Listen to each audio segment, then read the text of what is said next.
दोस्तों नमस्कार, स्वागत है आपका दीक्षा क्लासेस के यूट्यूब चैनल पर। तो दोस्तों हम लेकर आ रहे हैं राजस्थान की प्रमुख लोक देवियाँ। काफ़ी सारी देवियों के बारे में हमने पढ़ लिया था और डिटेल से पढ़ा है, जो आपकी परीक्षा की दृष्टि से अति महत्वपूर्ण है। अगर आपको हमारा वीडियो अच्छा लगता है तो आप हमारे चैनल को सब्सक्राइब कीजिए और इस वीडियो को अन्य दोस्तों के पास शेयर भी कीजिए। ठीक है दोस्तों, तो आज हम जिस देवी के बारे में पढ़ रहे हैं वो देवी, ध्यान रखना, वो है आपकी ब्राह्मणी माता। कौन सी माता? ब्राह्मणी माता।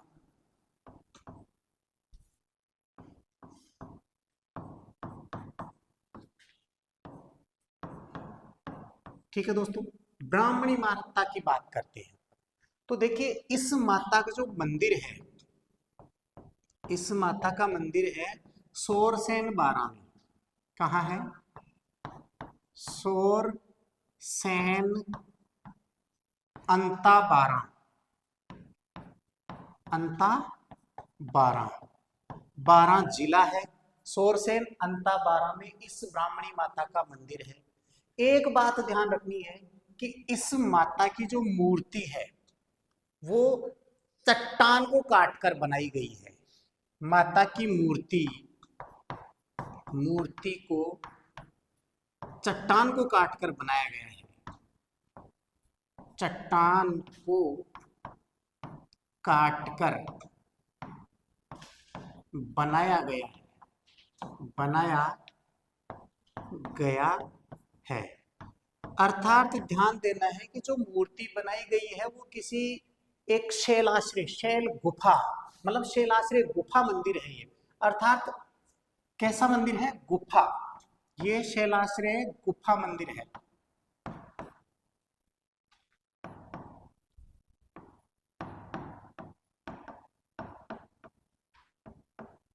शैलाश्रय गुफा मंदिर विश्व की एकमात्र देवी है ये, जिसकी पीठ की पूजा की जाती है। विश्व की एकमात्र देवी जिसकी पीठ की पूजा, विश्व की एकमात्र देवी, देवी जिसकी पीठ की पूजा, पीठ की पूजा की जाती है। विश्व की एकमात्र देवी जिसकी पीठ की पूजा की जाती है। अर्थात आपको ध्यान देना है कि ये जो ब्राह्मणी माता है, कौन सी माता है? ब्राह्मणी माता है। इसका मंदिर सोरसेन अंता बारा में है। इसकी मूर्ति को चट्टान को काटकर बनाया गया है। इसका मंदिर शैलाश्रय गुफा मंदिर है। विश्व की एकमात्र देवी जिसकी पीठ की पूजा की जाती है। एक बात ध्यान रखना है कि ये जो ब्राह्मणी माता है, इस अंता बारा में, मतलब सोरसेन बारा के अंदर क्या है? गधों का मेला भरता है। क्या भरता है? गधों का मेला भरता है। और एक देवी है, अच्छा, गधों का मेला एक तो सोरसेन बारा में भरता है, एक लूणियावास जयपुर में, जो हमने पिछले वीडियो में भी चर्चा की थी। लास्ट टाइम हमने जब शीतला माता पढ़ी थी, जब बताया था आपको कि यह देवी क्या है, गधों का जो मेला है सोरसेन अंता बारा में भी भरता है और एक लूणियावास जयपुर में भी भरता है। तो हम बात करते ब्राह्मणी माता की। इससे संबंधित जो प्रश्न पूछे जाएंगे आपसे वो यही पूछे जाएंगे कि मंदिर कहाँ पर है? सोरसेन अंता बारा में। मूर्ति कैसी है? एक चट्टान को काटकर बनाई गई मूर्ति है। अर्थात विश्व की एकमात्र देवी जिसकी पीठ की पूजा की जाती है। अर्थात इसका मंदिर जो शैलाश्रय गुफा मंदिर है। कैसा मंदिर है? शैलाश्रय गुफा मंदिर है। ठीक है दोस्तों, अब बात करते हैं अगली हमारी देवी। आज हम पढ़ने जा रहे हैं अंबिका माता। कौन सी माता? अंबिका माता। अंबिका माता। अब दोस्तों ध्यान रखना है, अंबिका माता का जो मंदिर है वो जगत गांव उदयपुर में, जगत गांव उदयपुर। अब जगत गांव उदयपुर बोले तो आहड़ उदयपुर, जगत गांव आहड़ उदयपुर में है इस अंबिका माता का मंदिर। ये ध्यान रखना है। इस माता के मंदिर का निर्माण बप्पा रावण ने करवाया था। मंदिर का निर्माण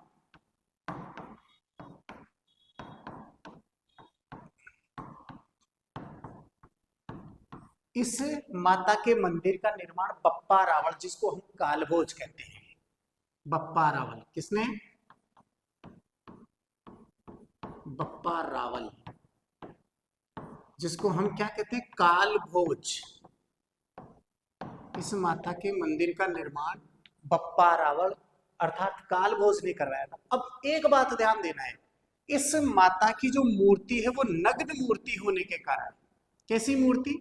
नग्न, नग्न मूर्ति होने के कारण, इस माता के मंदिर में नग्न मूर्ति होने के कारण इसको मेवाड़ का खजुराहो कहते हैं। नग्न मूर्ति होने के कारण, होने के कारण मेवाड़ का खजुराहो, मेवाड़ का खजुराहो। अब दोस्तों आपको मेवाड़ का खजुराहो कहते हैं। अब ये शक्तिपीठ मंदिर है, देवियों को समर्पित, देवियों को समर्पित होने के कारण इसे शक्तिपीठ मंदिर कहते हैं। एक बात ध्यान रखनी है कि मेवाड़ का खजुराहो किसको कहते हैं? जगत अंबिका माता उदयपुर को कहते हैं। इसी प्रकार अगर आपसे पूछा जाए कि राजस्थान का खजुराहो, राजस्थान का खजुराहो, राजस्थान का खजुराहो की बात करें तो किराड़ू के शिव मंदिर बाड़मेर में, कहां पर है? किराड़ू के शिव मंदिर बाड़मेर, किराड़ू के शिव मंदिर, शिव मंदिर, किराड़ू के शिव मंदिर बाड़मेर, किराड़ू के शिव मंदिर बाड़मेर, ये कहाँ है? राजस्थान का खजुराहो इनको कहते हैं। इसी प्रकार एक है हाड़ौती का खजुराहो, आपको ध्यान रखना है, हाड़ौती का खजुराहो,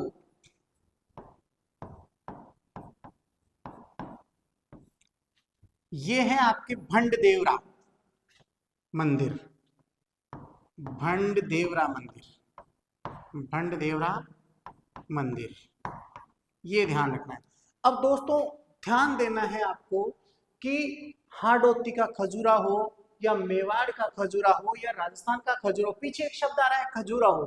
खजुराहो का अर्थ ये होता है कि जहां पर देवी या देवताओं की फोटो नग्न अवस्था में है तो ऐसे मंदिरों को खजुराहो के नाम से जाना गया है।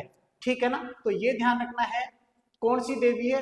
अंबिका माता का मंदिर है जगतगांव उदयपुर में, जगतगांव उदयपुर में। और इस देवी का जो मंदिर है वो 8वीं से लेकर के और 12वीं शताब्दी के मध्य बना हुआ है। इस देवी का जो मंदिर है 8वीं से लेकर के 12वीं, 8वीं से 12वीं शताब्दी के मध्य, 12वीं शताब्दी, 12वीं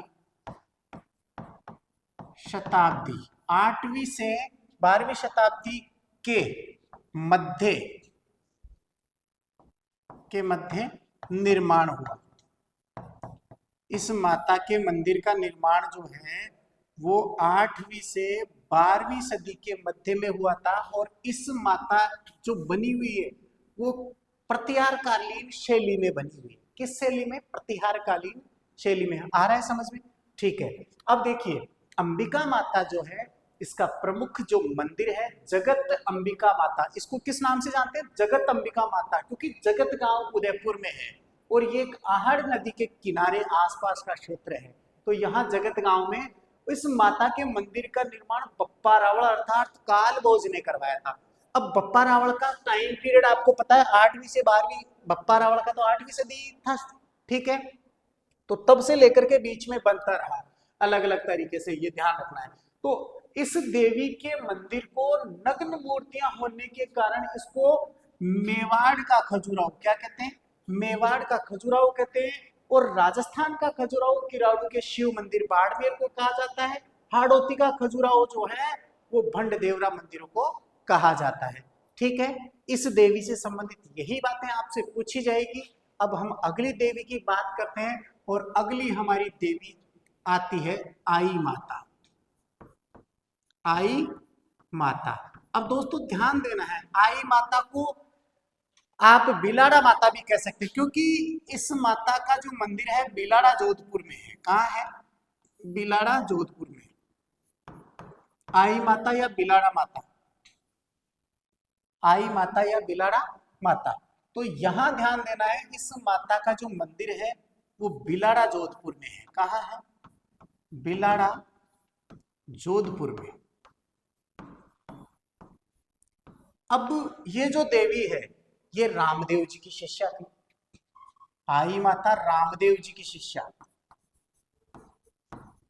रामदेव जी की शिष्या थी। अब दोस्तों ध्यान देना है आपको, रामदेव जी ने एक पंथ चलाया था, कामड़िया पंथ। तो इनकी शिष्या बिलाड़ा माता ने, आई माता ने आई पंथ चलाया था। तो यहां ध्यान रखना है, रामदेव जी ने तो कौन सा पंथ चलाया था? कामड़िया पंथ। रामदेव जी ने कामड़िया पंथ चलाया था, पंथ चलाया। जबकि आई माता ने ये जो पंथ चलाया था, ये किसने चलाया था? रामदेव जी ने चलाया था। जबकि आई माता ने एक पंथ चलाया था, वो चलाया था आई पंथ, आई पंथ चलाया। और ये भी ध्यान रखना है, नीम के पेड़ के नीचे से आई माता ने एक आई पंथ चलाया, वो नीम के पेड़ के नीचे से, नीम के पेड़ के नीचे से, नीचे से। अब दोस्तों एक विशेष जो प्रश्न अधिकांश पूछा जाता है, कई बार पूछा गया है कि खास बात क्या है इस आई माता की, तो यहाँ एक विशेष बात यह है कि इस देवी की जोत से केसर टपकती है। इस देवी की जोत से क्या है? जोत से केसर टपकती है, केसर टपकती है। इस देवी की जोत से केसर टपकती है, अर्थात आई माता की जोत से केसर टपकती है। अब दोस्तों याद रखना है, केसर टपकने वाली देवी, जिस जोत से केसर टपकती है वो आई माता है। जबकि जिस देवी के या देवता के केसर चढ़ाई जाती है, तो वो आपको यहां स्पेशली मैं लिख देता हूं, मैं बता देता हूं आपको कि केसर चढ़ाई जाती है। एक तो अच्छा, केसर चढ़ाई जाती है, केसर चढ़ाई जाती है किसके? यहां ध्यान देना है, केसरिया नाथ जी, केसरिया नाथ जी, केसरिया नाथ जी, या इन्हीं का दूसरा नाम है ऋषभ देव जी। क्या है? ऋषभ देव जी। अब ऋषभ देव जी, केसरिया नाथ जी, केसरिया नाथ जी ऋषभ देव में है, उदयपुर में है। कहां है? उदयपुर में, जहां पर केसर चढ़ाई जाती है। और इनके साथ ही एक जगह और है, कल्लाजी राठौड़, कल्लाजी राठौड़, कल्लाजी राठौड़, इनके भी केसर और अफीम दोनों चढ़ाई जाती है। कल्लाजी राठौड़ के केसर व अफीम, केसर व अफीम चढ़ाई जाती है, केसर व अफीम चढ़ाई जाती है। केसर व अफीम कहां चढ़ाई जाती है? कल्लाजी राठौड़ के। जबकि केसर केवल चढ़ाई जाती है, केसरिया नाथ जी बोले तो ऋषभ देव जी के चढ़ाई जाती है, जो जेएनयू के शायद प्रथम तीर्थंकर थे। जेएनयू के प्रथम तीर्थंकर कौन थे? केसरिया नाथ जी, ठीक है ना। तो इनके केसर चढ़ाई जाती है, इस तरफ कल्लाजी राठौड़ के केसर और अफीम दोनों चढ़ाई जाती है। जबकि आई माता बिलाड़ा जोधपुर जहां पर है, यहां इस देवी की जोत से क्या होती है? केसर टपकती है। ये जो देवी है ये सिरवी जाति की, कौन सी जाति की? सिरवी जाति की, सिरवी जाति की कुल देवी है, सिरवी जाति की कुल देवी मानी जाती है, ठीक है। एक बात आपको ये ध्यान रखना है, सिरवी जाति की कुल देवी है, इसके अलावा इस देवी के मंदिर में गुर्जर जाति का प्रवेश निषेध है। इस माता के मंदिर में क्या है, गुर्जर जाति का प्रवेश निषेध है। तो ये आपकी आई माता थी, क्या थी, आई माता, जहां पर क्या है, गुर्जर जाति का प्रवेश निषेध है। इस माता के मंदिर को दरगाह कहते हैं और थान को बडेर कहते हैं। इस माता के मंदिर को ध्यान रखना है, इस माता के मंदिर को तो कहते हैं दरगाह, मंदिर को क्या कहते हैं, दरगाह, और इस माता के थान को बडेर कहते हैं। थान को क्या कहा जाता है, बडेर।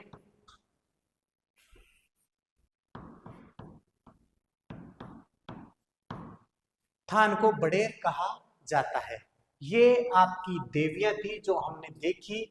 आई माता बिलाड़ा जोधपुर भी हमने देखा, ठीक है, और इसके अलावा हमने यहाँ अंबिका माता जगतगांव उदयपुर भी हमने देखा, और हमने ब्राह्मणी माता भी देखी।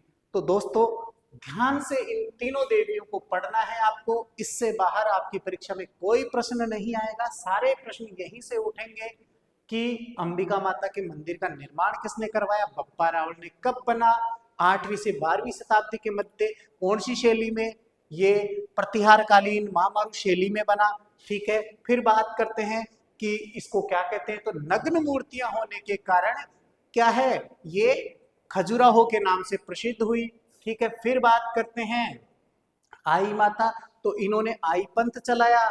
यहाँ केसर चढ़ाई जाती है नहीं, यहाँ इनकी जोत से केसर टपकती है। ये एक देवी है जिनकी जोत से केसर टपकती है, ठीक है। इसमें इसके अनुयायी, इस माता के जो अनुयायी है 11 नियमों का पालन करते हैं। कितने नियमों का, 11 नियमों का पालन करते हैं। और गुर्जर जाति के लोगों का प्रवेश, ऐसी मान्यता है कि गुर्जर जाति के लोगों का प्रवेश आई माता बिलाड़ा जोधपुर में प्रवेश निषेध है, अर्थात वर्जित है, ठीक है। ये ध्यान रखना है। आई माता जो है रामदेव जी की शिष्या थी। रामदेव जी ने पंथ चलाया था कामड़िया, तो इन्होंने भी एक नीम के पेड़ के नीचे से पंथ चला दिया, आई पंथ चला दिया। याद रखना कोंडा पंथ किसने चलाया था, मल्लीनाथ जी ने। कोंडा पंथ किसने चलाया था, मल्लीनाथ जी ने, ठीक है। तो ये सिरवी जाति की कुलदेवी मानी जाती है। ये आपकी प्रमुख देवियां थी जिनके बारे में हमने पढ़ा, ठीक है दोस्तों, बाय।